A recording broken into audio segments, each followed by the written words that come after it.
done so much for us. He has been a great partner of the program and really helped us forward. He's a graduate of Columbia University and also a graduate of the University of Pennsylvania. Was the director of a sustainable construction company for many years, managing several projects.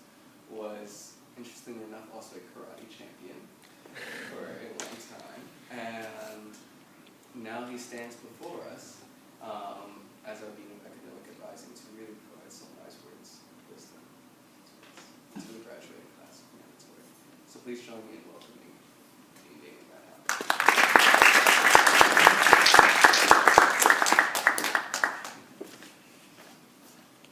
So I spoke to Doug this morning and said he could make room for me on the program. What he was really saying was that he could make room for me after Norm. Meaning that Daryl Pacheco wasn't able to join us, and he needed someone to follow Norm, which is a fool's errand. But here I am following Norm Jones.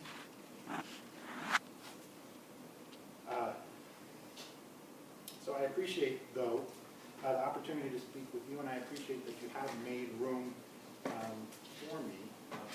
Mandatory has made room for me for the past 2 years. 6 to 8, 10 to 2, 6 to 8, 10 to 2, 6 to 8 Friday night, to 10 to 2 Saturday morning. David Cruz, graduate last year, who's gone on to do spoken word, had a lot to say about 6 to 8, 10 to 2. He can say it better than I can. 6 to 8, 10 to 2, though, represents something important. It represents discipline. It represents commitment.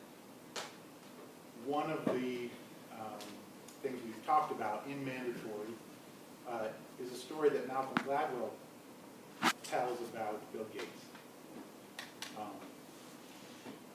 Bill Gates used to climb out his window when he was a teenager to sneak off and sneak into old mainframe rooms in and around Seattle. And he did this a lot, and he invested a lot of time, which is part of Malcolm Gladwell's point. But he was also giving up something, and this is one of the things I remember about the way Malcolm Gladwell tells the story. He was giving up sleep. He was giving up sleep as a 13, 14, 15, 16-year-old boy, young man. And so Malcolm Gladwell says you can tell a lot about a person by what they're willing to give up. Right? 6 to 8, 10 to 2, week after week, semester after semester. Mandatory is not a casual commitment. But that structure and the willingness to invest the time is really only part of the story. They gave of their time, they gave up their time. But when I think about the Mandatory program, and I think about what makes it so special, because it is special, I also think about some other things that you guys have given up, to share in the program, and that you helped me to give up and required me to give up when you invited me into your space and made room for me. Pretense, hard, defensive exterior, excuses,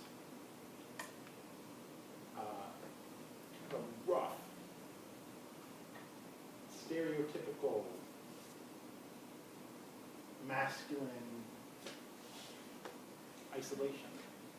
Right? You gave these things up in order to be authentic and in order to be vulnerable to one another. The kind of vulnerable that's the most courageous kind of vulnerable. The kind of vulnerable that involves really probing questions about identity. And this is what I think the core work of Mandatory has been. Basic questions. Why am I here? Why am I here at Dickinson? What am I doing here at Dickinson? What do I want? How do other people see me? How do other people see me on this campus, this small liberal arts college campus, this largely white liberal arts campus in South Central Pennsylvania? How do other people see me? How do I see myself? How do other people define success for me? What expectations do they have? What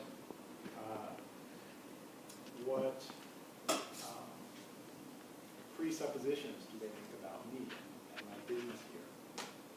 How do I define my success? Do I belong on this campus? This fundamental and important question. Do I belong on this campus? And what does it mean to answer, yes, I belong on this campus? What does it mean to answer, no, I don't feel like I belong always on this campus? These are tough questions, right? And I've been in lots of different spaces, male spaces of all different kinds. These are not obvious questions to ask 18, 19, 20-year-olds to share with one another, right? When I think about the male spaces that I've inhabited, authentic, courageous vulnerability is not the first thing that I would say happens, right? In varsity locker rooms or hanging out in fraternities. It's not the first and most obvious thing that's going to happen, but you guys made it happen. And in wrestling with these good, important questions, questions that I wish, frankly, more students would ask on this campus, not only a select few men of color who are willing to put in the time. Good, important questions. Do I belong here? What am I doing here? What does it mean that I say I do belong here? What does it mean if I feel like I don't belong? More people should be asking these questions. You guys are setting the example by wrestling with these questions. In asking and answering those questions, though, I would say that you answer at least one, and maybe the most fundamental, do you belong here? Our first conversation wasn't obvious, but it's obvious now. It's obvious now, right? Yes. You belong here. And I'm mostly a quiet-spoken guy. As some of you know from the mandatory program, I'm also a New Yorker, and I have certain tendencies as a New Yorker. Right? So I can say in a soft-spoken way, yes, you belong here. But I will also say, as a New Yorker, you belong here, and you have made room for yourselves here. And everybody better make room. People in this room take this seriously or you wouldn't be there.